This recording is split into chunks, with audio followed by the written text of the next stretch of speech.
જય કિસાન. તો ખેડૂત મિત્રો, 13 ડિસેમ્બર અને ભારતને બચાવવા આટલું કરવું જરૂરી છે, કારણ કે ખેડૂત માથે જ ભારતનું અર્થતંત્ર ચાલતું હોય.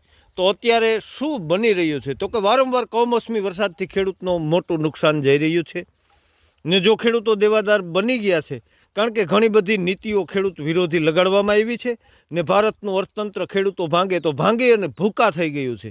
અને ભારતની મોટાભાગની વસ્તી ગામડામાં વસે, જેનો મુખ્ય વ્યવસાય ખેતી છે ને સિટીમાં ચાલતા હરેક ગોરખ ધંધા પણ ખેડૂત ઉપર આધારિત છે. અને આ બધા સાથે મળી અને ખેડૂત વિરોધી નીતિઓ ચલાવી રહ્યા છે ને જો ખેડૂતને યોગ્ય ભાવ તેના પાકના મળતા નથી અને બીજી તરફ મોંઘવારી પણ માજા મેલી ગઈ છે અને ખેતીમાં વપરાતા તમામ આયામો 5 ગણા ભાવ વધી ગયા ને ખેતી પાકોના ભાવ 10 વર્ષના તળિયે પુગાડી દીધા. ખેડૂતો માથે અણધાર્યા ખર્ચા તેમજ સારા માઠા પ્રસંગો સમગ્ર ભારતના ખેડૂતો મોટા કર્જની ખાઈમાં ધકેલાઈ ગયા છે.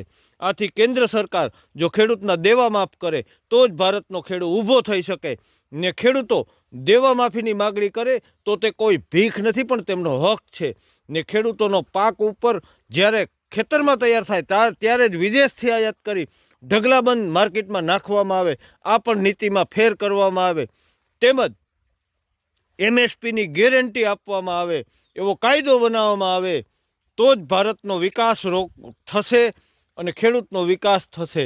તો સાવધાન સરકાર, આવતો સમય અઘરો છે. જય હિન્દ, જય કિસાન.